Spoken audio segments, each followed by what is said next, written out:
So I think everybody knows by now not to buy Wi-Fi enabled, smart enabled devices for their home.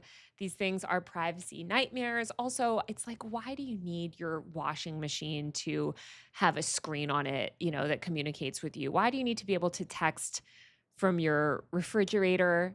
Why do you need a smart Roomba vacuum? Just get a normal vacuum and vacuum like a normal person. It's not that hard because the alternative is a little roaming robot that can spy on you and harvest a lot of data. So I saw this video from one of my favorite Instagram accounts, which is called Peter Code Logic. It's so corny, you guys. It's one of those like family guy, like I wrote about these types of accounts. I did a story about these like Peter Griffin explainer accounts, and I was like unfollowing all of them. And then this one came up, and I was like, wait, I actually like this one because it just talks about big tech and data privacy. But anyway, this guy made a video about the problems with these vacuums. So with vacuums. So let's go to it. Okay, you're gonna be like, what are you watching on Instagram, Taylor? Hold on. Let's just Knows every corner of your home. Okay, that's literally its job, though. In 5 years, wait. that floor plan every corner of your home. Okay, that's literally its job, though. In 5 years, that floor plan data will determine your insurance rates, property taxes, and what ads follow you online. Wait, what? My Roomba is snitching on me? Not snitching, selling. iRobot updated their terms in 2022 to share floor plans with partners. But it's just cleaning maps, right? How does that affect insurance? Your vacuum knows you have 2,400 square feet, but your property records say 1,800. That's a tax audit waiting to happen. Hold on, can they even do that legally? You clicked agree when you set it up. Therefore, they own that data. This sounds like conspiracy theory stuff. Amazon paid $1.7 billion for iRobot specifically for the mapping data. They already know what you buy. Now they know where you put it. Here's what's actually happening. Your vacuum maps that you have a home gym, but you're buying plus-size clothes online. Health insurers are buying combined data sets to flag lifestyle inconsistencies. That's dystopian. It gets worse. Real estate companies are purchasing floor plans to estimate property values before you even list your house. They know your layout better than your realtor. So what, they're just watching us reorganize furniture? They're building permanent digital twins of every home. When you move, that data stays in the system forever. Okay, so what do we actually do about this? 3 things right now. 1, check your vacuum's privacy settings and disable cloud mapping if possible. 2, register your actual square footage with your county, beat them to it. 3, use offline-only robot vacuums. UFE and Roborock have local-only modes.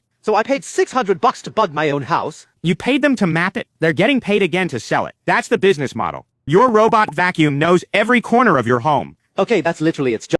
Okay. I know you're like, why are you making me watch this like weird account? But I think it does a very good job explaining these things. I think this is just some AI summary, but I think it just does a good job breaking down how harmful this stuff is and how dangerous this stuff is.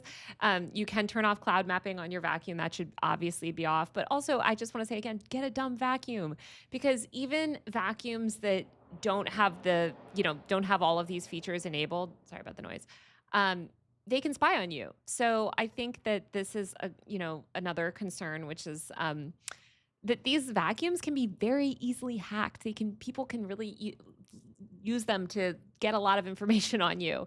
There's this I didn't even know about this website called Vacuum Wars. Literally, it's all about vacuums.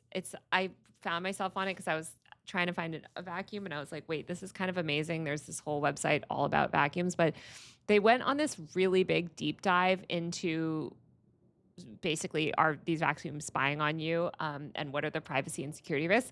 Some of them, they say like, okay, it's not that bad. Yes, they're mapping your house, but it can only be used by the companies, which of course it's sort of ultimately up for debate.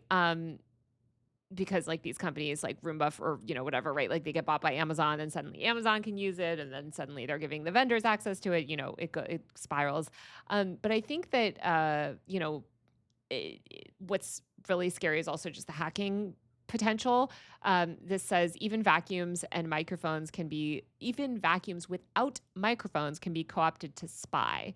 And they talk about using a robot's LiDAR sensor as an eavesdropping device. Somebody here mentioned the way that Wi-Fi can be used already to determine, kind of what people are doing inside their homes, whether people are even home. And yeah, these vacuums can essentially be turned into remote listening devices. They can be used to spy on people. Um, it's really it's pretty bleak. And so I just wanted to remind people to not just to be careful with what kind of vacuum you have. And as I was looking this stuff up, oops, I'm going to open my other thing. I saw this cursed Reddit post. So it says, first of all, there's a whole subreddit on robot vacuums, which I don't like. And it's all these people that are pro robot vacuums. And then this person says, best robot vacuum with a security camera. I'm like, oh my God. No maximum budget. I mostly care about value with low maintenance. So this is so depressing. I'm like, why do you want to vacuum with a security camera? Like, I really think these people would, connect their vacuum to a Ring camera if they could. So just be really careful. And speaking of, being careful with the stuff that you buy, also be very careful with the stuff that you print and printer stuff, because I think a lot of people don't realize that the stuff that they print is also potentially monitored by their printer. It's great to not have a Wi-Fi enabled printer. Pretty much every smart printer is like a smart printer now. But this instance happened actually just recently, where Catherine Kruger was posting about it. So this whistleblower got caught because of printer software that could read screenshotted images of the classified report that he was printing.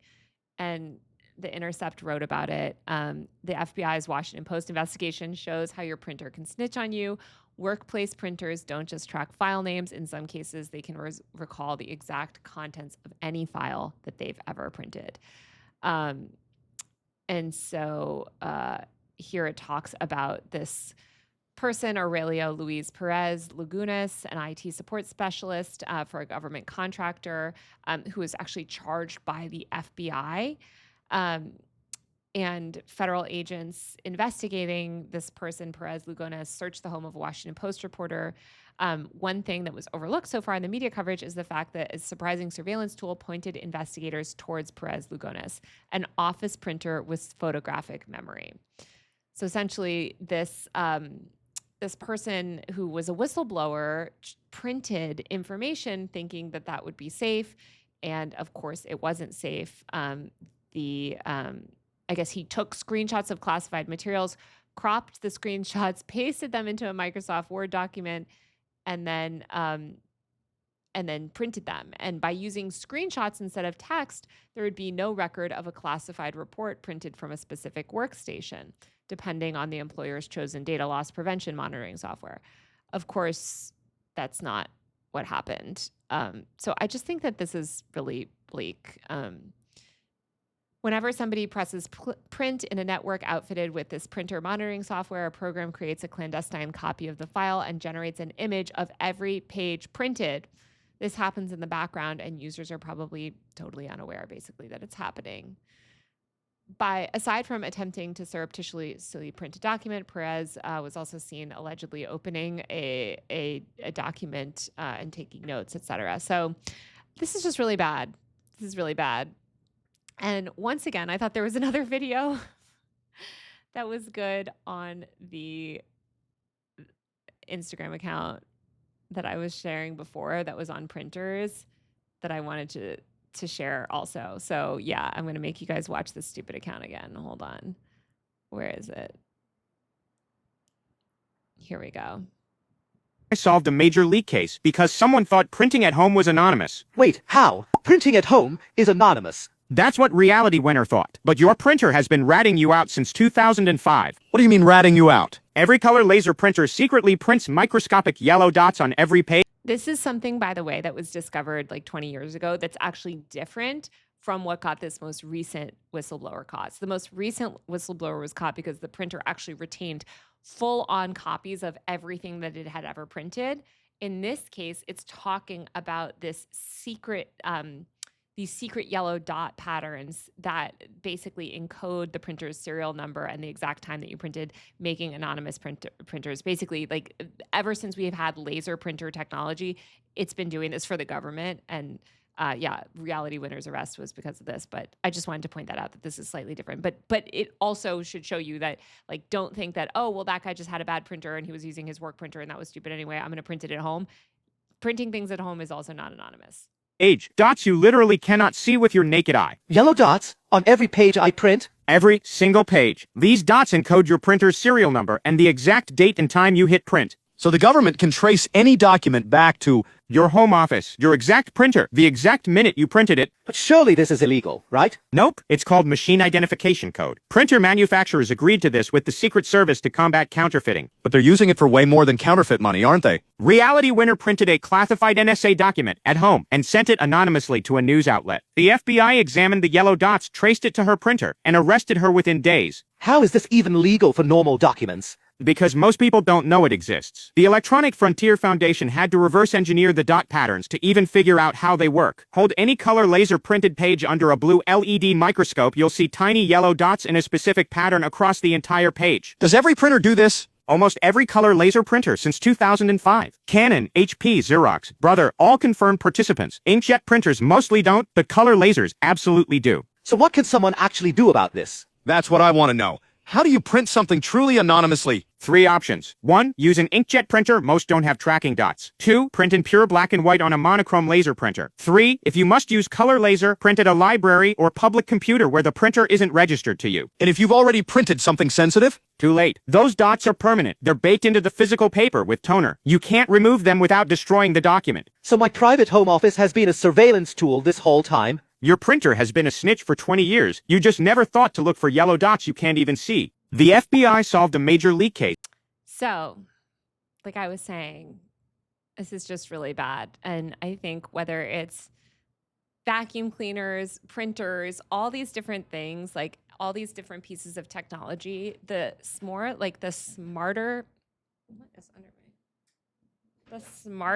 that they get, the more surveillance is incorporated. I also think it's so interesting that they were saying in that video that this was originally sold as like an anti-copyright thing, because that was a big concern in the 2000s, was that like, oh, people are going to just like print articles online, and then like how's anybody going to read the newspapers anymore when you can just like print things at home, which is very funny because it's like, we don't need to print things out, we'll just read them on the computer. But at the time, I guess they really thought people were going to print stuff out. It's just very funny. So yeah, I'm generally very against smart tech overall, not just in printers. Like, I think if you can get an old inkjet printer, like black and white, just use that.